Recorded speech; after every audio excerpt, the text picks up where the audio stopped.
When you're asked to tell your own story, it's either good news because you should know everything, right? But then you start to tell your story and you wonder, do I know as much as I thought I did, or at least how to tell it?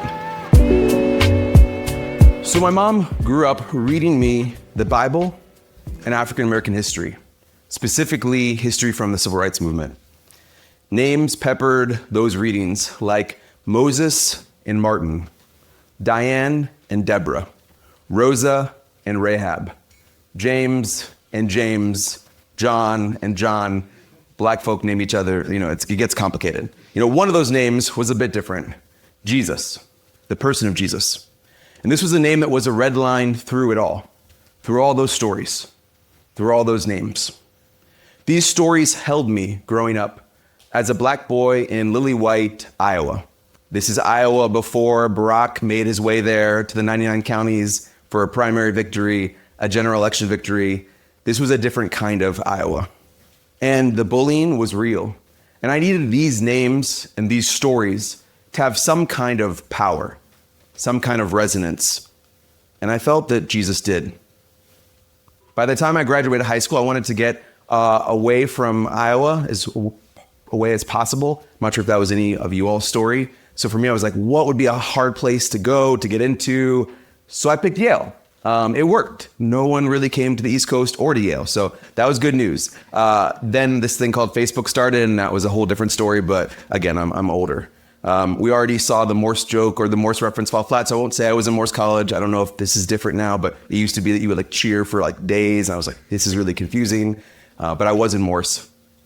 And I was unsure where I fit in with all the brands of Christianity on campus and off campus. And I became a part of this little Bible study called Salt of the Earth, Christians for Social Justice.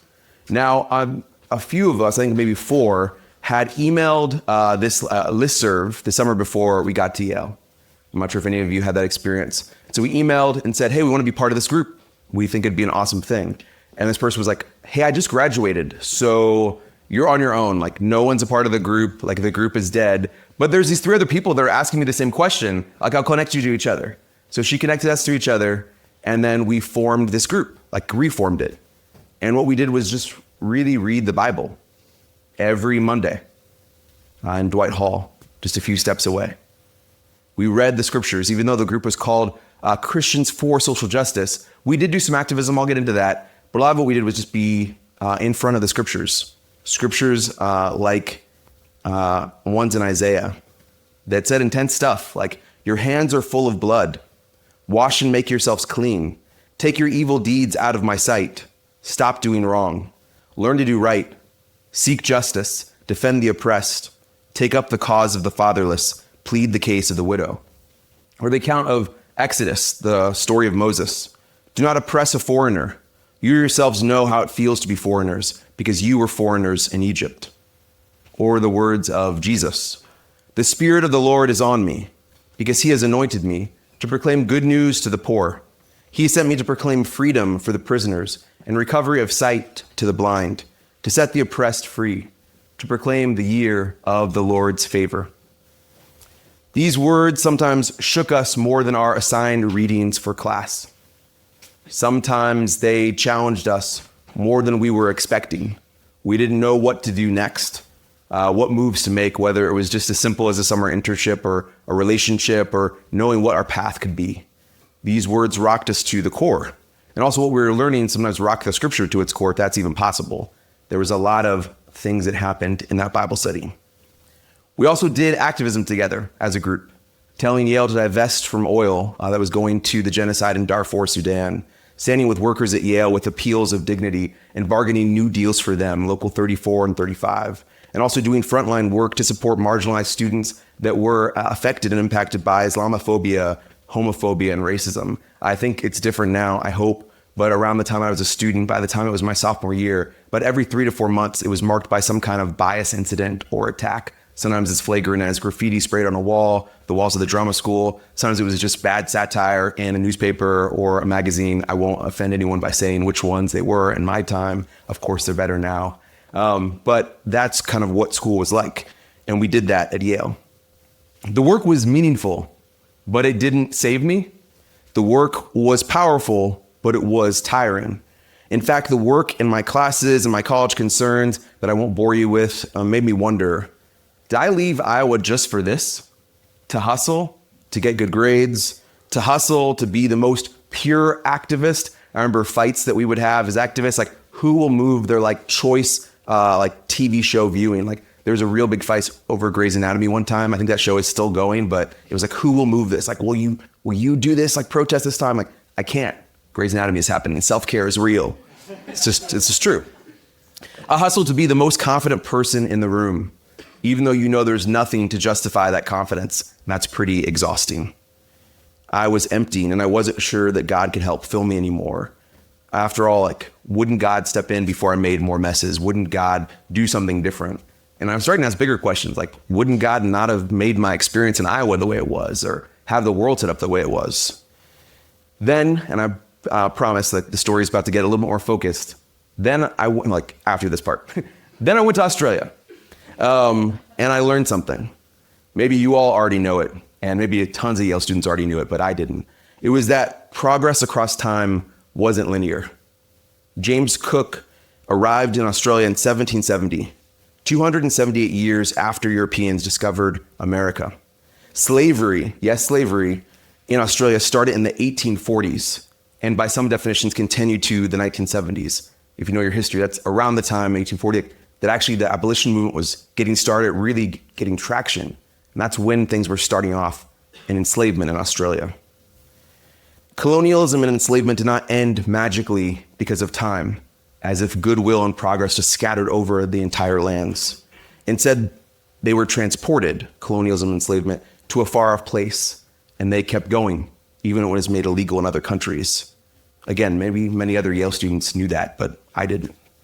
And at the same time, I was reading the Screwtape Letters, this book by C.S. Lewis, and I was flabbergasted by how this author, the author of the Chronicles of Narnia, brought to life this crazy story. If you haven't read it, I encourage you to, though it's really weird. It's a story of two demons trying to take a man's soul.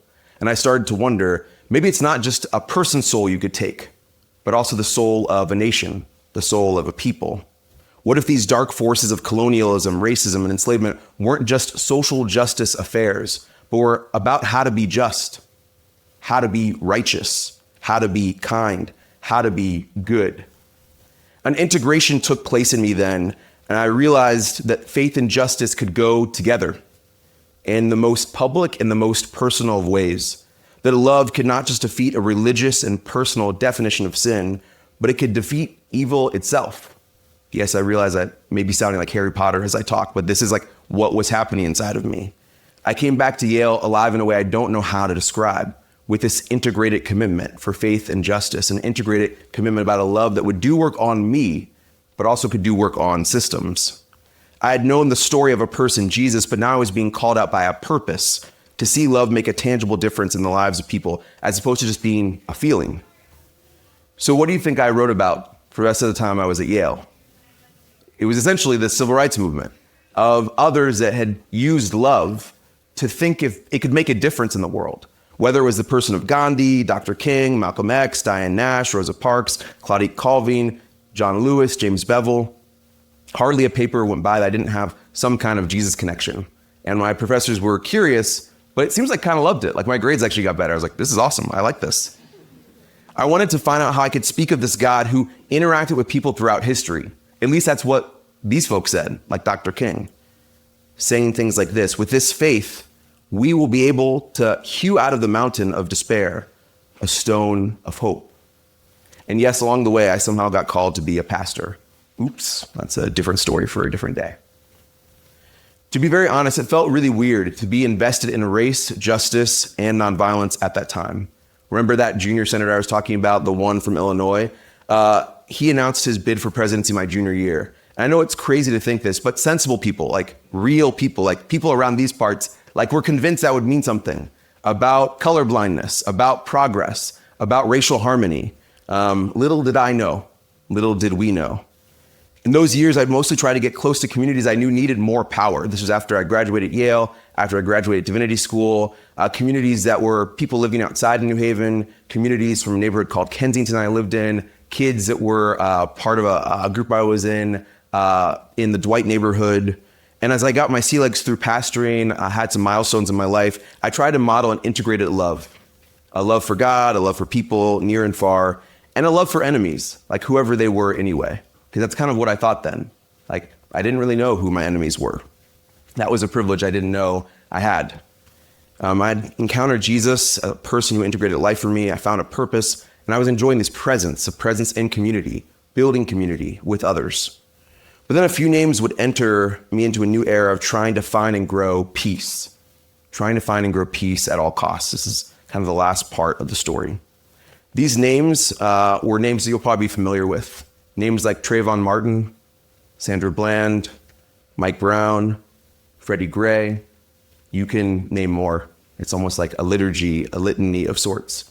And these names didn't come to me as a revelation of police brutality. I remember being a kid and getting the talk by my parents. I remember being a sophomore at Yale, sitting at a commons table, talking about Sean Bell, who had 50 rounds shot into him as he was at his bachelor party. That was already part of my life. These names weren't a revelation in that way, but they awakened something bigger, something more. I remember how urgent those names felt, how urgent that time was. I became the pastor of the church that I currently lead the same weekend of Mike Brown's killing. I felt like a different kind of gun went off in that time, a gun that marked the race of how fast violence would spread, how fast conflict would fester, how sharply community, especially multi-ethnic community or integrated spaces, would weaken, would splinter, and would become patrolled and controlled spaces where we're wondering, are we safe to one another? Will we hurt one another? How badly? We drew new battle lines. But what was so interesting to me and refreshing to me was I was remembering these stories from my childhood where these battle lines were drawn completely differently. Even though I think you could say the violence that was happening, the hatred was even more dangerous, was even more dehumanizing. And the civil rights movement, us and them, was replaced with us and temporary enemies, not forever enemies. Folks who could, through the help of God, sometime become part of the beloved family, the beloved community. I was rocked by those stories of what I would call conversion, like real change. Sometimes people call themselves Christians at the end, and sometimes not. Here's just a few stories. One is of John Lewis and James Bevel. Maybe some of you guys know John Lewis in the room. The person became a congressman. But he was a student that learned about James Lawson, kind of the grandfather of nonviolence. And he went to some classes and he said, why would I be interested in nonviolence? People are so violent, so hateful. But he saw there was this better way, a way that really felt like a way of living. And so he told his roommate, James, who was at a school, they were at a school to become preachers, but James wasn't really interested in that. He just wanted to go to the school to get girls and kind of say, hey, I'm gonna be a preacher. Like, it's gonna be a good life being with me. Like really, like many girls, like a lot of them. He went to these courses and said, why would I do this? This is one of the dumbest things I could think of. To pursue nonviolence, why? But then he kept going, skeptical, doubting, dissenting, until he said, I think this is the way. And he joined the movement. If you saw the movie Selma, he's the one that Common plays, the rapper, in corduroys. He kind of became a man of the people, just went to rural communities and said, this is what we want to do, organize nonviolently. Or maybe you've heard the story of Viola Liozzo. She was an ordinary housewife in Chicago. And when a movement was failing in Selma, Dr. King said, I want to tell you, all people of goodwill, Christian people of goodwill, anyone of goodwill, come to Selma, come and march. And she heard that on the TV and said, I've got to go. I'm gripped. She told her husband, he disagreed, but she went. Even though she had kids, she left them. And she just did ordinary work, taking people rides, cooking, cleaning, being able to just kind of organize the movement on the back end. And if you know, they won that movement. And as she drove back from Montgomery to Selma, the KKK was driving alongside her. They lined up a shot in the car. Boom. The car careened over to the side. The KKK got out of the car and they saw that they'd done the job. And they saw her and this man, a black man named Leroy, covered in blood. And they said, we did it. And we left. They left. But it turns out Leroy was still alive. The blood that he was covered in wasn't his. It was Viola's. Her blood covered him. These are people that are making big steps of their life to pursue a kind of life. And it's one in my tradition that Jesus would say is an honorable path. The words from Jesus say, there's no greater life than this, one that lays down their life for a friend. Viola, whose kind of faith is pretty ambiguous, she walked that out. She modeled that. At our church, we started to learn from this nonviolence. In a weird timing, we actually started this the week of January 6th, the insurrection. And I was like, come on, really? Like, we're gonna do nonviolence like this week at a multi-ethnic church? I'm trying to tell black folk to be nonviolent after seeing what we saw at the Capitol? Yeah, we went ahead with the schedule. And what we saw was that we actually were building traction, building momentum, as we thought, could love be powerful? We decided to invest in it in an organized way. Through that, I learned just how much Dr. King wasn't really the center of this movement. I know that we read it that way, but this is a movement of people. This is a movement of the black church, a movement of young black folks seeking freedom, a movement of white liberals ready to take directions, at least for a little bit, a growing multi-ethnic and multicultural coalition, as others wondered if this change wasn't just for black folk, but was for others too. And a movement of officials and leaders that were ready to tussle and fight with these civil rights folk and realize we're getting stuff done through this conflict, even if they didn't like some of the protest or the techniques or the tactics. And it's all made me wonder if this could be a movement again. I practice this, as Matt was saying, in a very small way in our church. I help lead a group. I help facilitate classes throughout the country of people that just want to really get connected to see if this way, the way that you were reading about, the 10 Commandments, the principles, the steps, could be a way forward. And some of these people have started chapters of this work themselves, doing work with food insecurity, working for deeper racial understanding in the workplace. And in New Haven, we're doing a nonviolent campaign against homicide, knowing that in New Haven, for the size of city we are, the violence that we have is out of control. And it's weird that you can be in a neighborhood, in a place, even like this one right now, and feel completely safe, however much that is true or not true. But go just a few blocks down and enter a different place where kids would say, it's like we're getting shot and killed every day. High schools that are known for, oh yeah, this year it was Kieran. This year it was Deshaun. They're actually marking their years by who was lost. And it's in our city. So we organize to do liturgies, public liturgies for folks who have been slain. We organize against things like ghost guns or for mental health to try to provide a new pathway for our city. I want to leave you with two things we do in this group.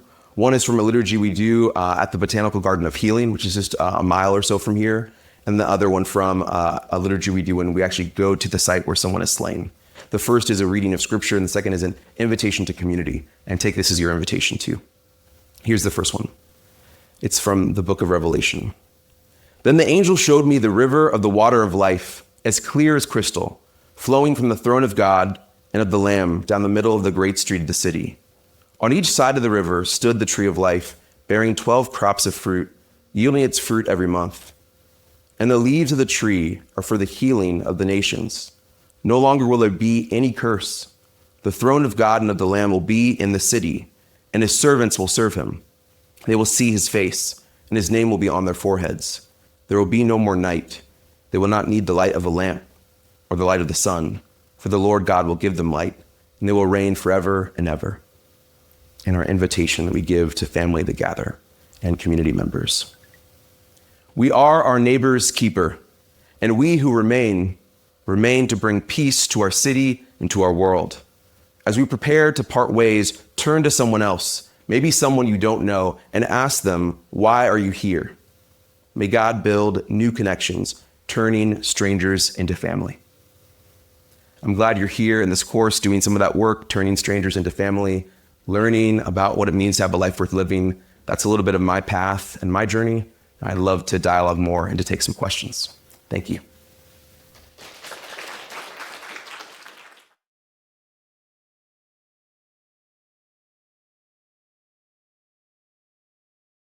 Yeah, I think one thing that's really good, and I think you guys are doing in this course, people talk about like historical mentors. So finding people that you can look at their path doesn't mean you need to agree with everything. Doesn't mean you need to align with everything. You can look at Dr. King and think it's a person that's human, that's made a lot of mistakes, but see how those people also have moments of doubt. One of the most moving stories of Dr. King is one where I think it's after his house was bombed and his kids weren't at home, but he just knew like this could have been my family. And then he has this moment where he's about to quit and he feels like he kind of hears his voice say like, I don't think it's an audible voice, but like this internal kind of realization and deepening say, don't give up. Like, don't do it. And then if you know some either from the story or from some of the movies you've seen, he actually took that moment and said, I think that's when I felt really called to this. Like, I will die for this, because I wasn't sure in that moment if I was willing to. But then there felt like this was this divine reassurance. It said, you've got to stay. And then he moved that into practices. So some of you guys know the song, Precious Lord, Take My Hand. And you actually call Mahalia Jackson, the person that kind of made that famous, and say, could you please sing this for me? And she would say, okay, Martin, here it is. And she would sing a song. And so I think we need to not be afraid or ashamed if the way that we stay in is something as simple as a song, something as simple as a walk, talking with a friend. But I think it is usually anchored to some bigger moment that's been kind of a revelation or a realization. And don't be afraid to go historical. There's some people who have lived a path that maybe you are going to live, or it's similar. And getting wisdom from those folk, I think, has been some of the most powerful things. Like I said, I was ready. I'm embarrassed by this, but I had my, Obama button, my Obama hoodie. I was like Obama out, like seriously. And I was like ready to go a certain trajectory. Not necessarily colorblindness, like don't judge me too hard, but just like this sense of like, I think something else is going to happen here. And it would have been completely wrong. But if I had kind of taken heed of some historical mentors earlier, I would have known like, oh yeah, this is just a moment. And we have to kind of get ready for a bigger time that needs a movement. So don't be afraid to look to the past. Yeah, you realize, my church let me know this too, like it feels very foolish to announce to the world that you're nonviolent. Like that just seems like a silly thing to do. Like, hi, I'm nonviolent. And y'all are like, okay, cool. Like I can get some punches in now. Like if I don't like this presentation, it just does seem that way. And I had a lot of people from my church, like just say like, I'm not going to do that. Like I might rock with some of these things, but I'm not wearing like a nonviolent sticker. I'm not doing this. I kind of came up with this line, like if your enemy says to be nonviolent, don't do it. But if your friend does, if Jesus does, then you might need to have a conversation or two. But I think it's a great point. And I think there's some movements now that if you read through their pages on the internet, they say they're nonviolent, but they definitely don't advertise that way. Even BLM was a little bit like that, where if you went into like certain websites, like deep down, they're like, oh yeah, we're nonviolent. But how many times do we hear them say that like in the first 5 seconds of something? Very rarely, because they didn't want some things that happened in the past to happen again. In terms of the New Haven movement, I mean, there's a woman named Kika Matos that I just think the world of. She's a great movement leader and nonviolent leader with immigrant rights. And she was part of a coalition I was part of as well called the Change the Name Coalition that helped change the name of Calhoun to Grace Hopper. That was actually a lot of New Haven activism that did that, not just Yale. And so she's someone that I think is really gifted at doing nonviolent work. But I will say, I think a lot of folk in New Haven, I don't experience them as violent or wanting violence, but they just don't really do their activism based on these principles. I think for them, they don't like, I think what I might love about it, which is they give the principles away. Like you basically give your playbook away. Like you guys read the 10 Commandments. You read, I think, probably the principles. And you just say, like, this is exactly who I'm about and what I'm about. And that's a challenging, vulnerable thing. And I love doing this in teaching for dissent, for people to say like they don't like this. You've also got to allow some space to be provocative. Like I usually talk in these presentations about Minneapolis and how for many people that side of the target was like the sense of like, why are people doing this to a store? Like, why are people like, doing violence? And you've got to say, why do people care more about a store than a human life?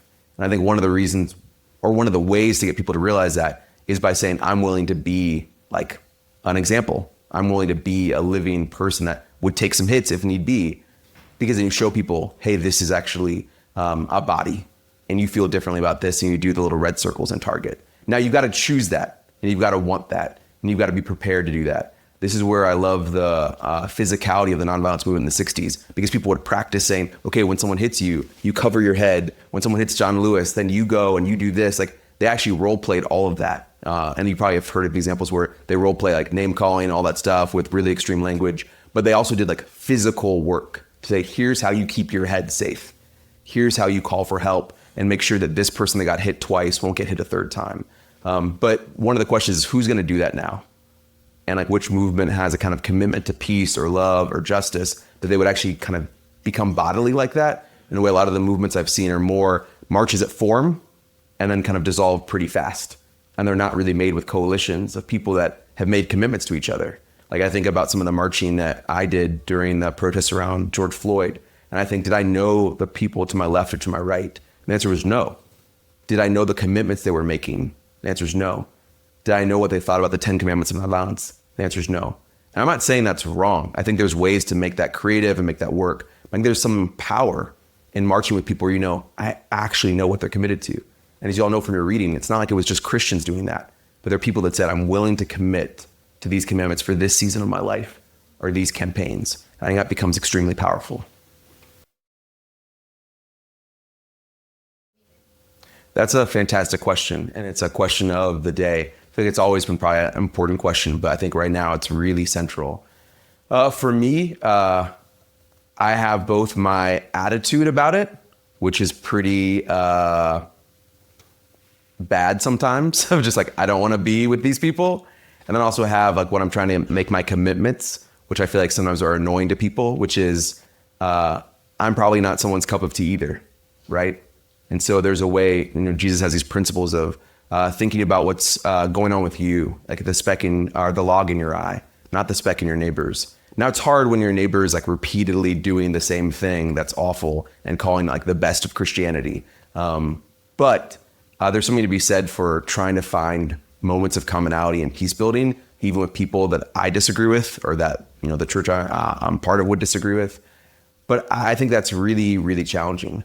To be perfectly honest, what I do a lot is I just don't spend a lot of time on those people, like truthfully. Now, I'm not even sure if that's right, but I think there's so much work to do in terms of building with people that you're actually with. There's enough disagreement in like my own community, in like people that I care about, in communities I love, to spend time there versus to try to like go to some church that I know is going to have something that's offensive and say like, I want to talk to you about that. And again, to be even more transparent, as a Black Christian, sometimes those people don't even recognize me as part of their family anyway.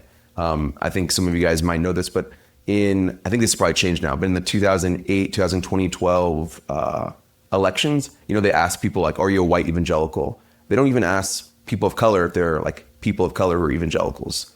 Like they just call them Christians because like evangelical is a word reserved for being white. And so I don't really try to talk to certain people. I talk back to people. I talk like with people. But there's some people I know who are just not going to be in the same conversation with me. Or even when I say something like social justice or nonviolence, they're already like, oh, he has a belief that is just completely off the rails or too much. And so I don't try to get into conversation with those people. But if those people are my neighbor, or if those people are trying to talk to me, I try to find a common good solution. But I think that's really hard. And that's one of the challenges of nonviolence work is I find that everyone has a different kind of tolerance for interacting with people that are acting like they say the same thing, but it's really not. So I think there's room for disagreement there. That's a great question too. I think part of it is knowing a little bit of history. And so there's some communities that were built, like if you know things like the moral majority movement in the 80s, where you can just look at some of their practices and some of what they're doing and say, there might be some people with sincere belief, or maybe there's some people that got like sort of hoodwinked by what happened. But in terms of some of the engineering, like if we look at some of the like just the data, it's pretty clear these were coalitions that were built to do a certain thing. Now that's not always true, but I think sometimes looking at, okay, how did this movement start? In the same way for the civil rights movement, you can see this is clearly started by a group of pastors that I don't think really wanted to do this work, to be honest, to be nonviolent, but were sort of convinced by it. And then they joined a lot of common folk, usually women in the church, to say, I think this could actually work. And they were joined by young people. I think you can look and see there wasn't like a master engineer that made this like the movement it was. You had teachers that were teaching something connected to Gandhi, but you didn't have someone saying, let's do this to get the 1964 Voting Rights Act, 1965 Voting Rights Act, 1964 Civil Rights Act. That wasn't even in their wheelhouse. Versus there's other people who are like, oh, this exact bill that you wanted, that was part of the whole thing, right? So it's hard to answer your question, but I think you can kind of look sometimes and see people have a very political aim that when you look at the receipts, it's pretty clear it's there. And then there's other people that have something that seems to be almost like a swell in a movement. And it's not like that is always good and the other thing is always bad. I don't think it's that clear cut, but you can kind of see, oh, I feel like the civil rights movement, I don't think it knew how successful it was going to be and also how fast it was going to basically fall out. And I also think there's some things where we wouldn't want something to do as well as it did, but it built over time in terms of things like the moral majority movement that actually really was orchestrated a lot as a political campaign.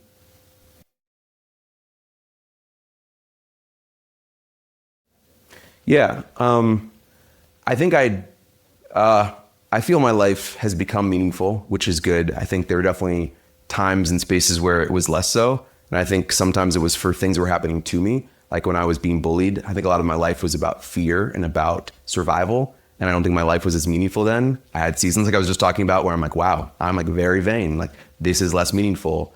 But I think when I was other-centered, when I was focused on both history, present, and future, when I was focused on something outside of myself that in my case happens to be part of my faith and faith in God, I found meaning. I think the meaning game is not found in one religion or in one person. I just don't think, like I just can't believe that, because meaning is meaning. It makes your life rich. And so I don't think, for me, I feel like, oh, it's only through how I found it. And yet I would say, you know, if someone asked me like, hey, if you just like learn right now, God isn't real, Jesus, you know, wasn't a real person, or he wasn't God, like, what would you do? I don't think I would have like 24 hours, like, let me do this crazy. Like, I think I just want to keep living this life, because I think I do find it meaningful enough. And part of what I've learned to like about it is it's not just that I like one part, but I like the way that parts together challenge me. And you kind of heard my story. Like, I'm very much moved by integration.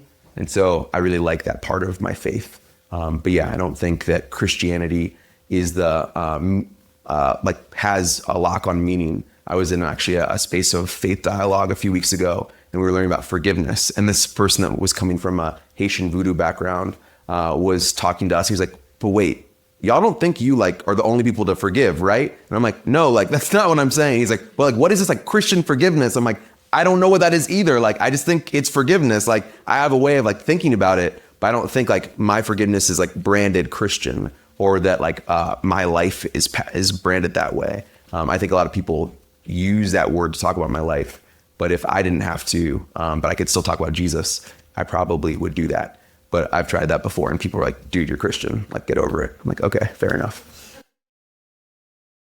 Yeah, I think one of the challenges of Kingian nonviolence is it definitely has this kind of, for lack of a better term, like goody two shoes feel. Like, and you could be like, well, I study Kingian nonviolence. Like, actually, you said like, you know, you got two birds with one stone. Like, that's a violent metaphor. Like, I don't want to be that. I hope I'm not that. And I think for me, the learning starts with creating space for people to say, this seems hard. This seems impossible. Why would you want to do this? Like, I've had times where I've shared, and like the proctor, the person supposed to help me, is like in a debate with me about like, but what about the time at 3 a.m. when like someone like strikes my partner? Or like, what about Ukraine? I'm like, dude, you're supposed to like just turn on the mic, like, and he's like asking all the questions. But I realized like we need to do that. Like, our need to survive as humans is so big. So when you're doing nonviolence, you're going against like flight or fight, right? Because both are this way of being violent one way or another. And I say, like, this is kind of like what I taught at the church, is it's not flight or fight, but face. Like, can you face something? And can you do that with peace? And so I think we have to always be learners. What I'm realizing too, even in our own context, is we need a space where people can just share. Like, one of the things we did in our group when we met weekly was we would go around at the beginning of every time and say, tell a story of conflict, violence, peace, or nonviolence, just to have community and connection. And when we went monthly, that was the thing. They're like, we miss this so much. Like, we need to like have this back. And so I'm trying to create more spaces where we don't even do nonviolent work in terms of activism. We're just saying, how was it to be a human this week? And where do we not want to follow the commandments and the principles? Because guess what? It probably was today. And you create space for people to share that.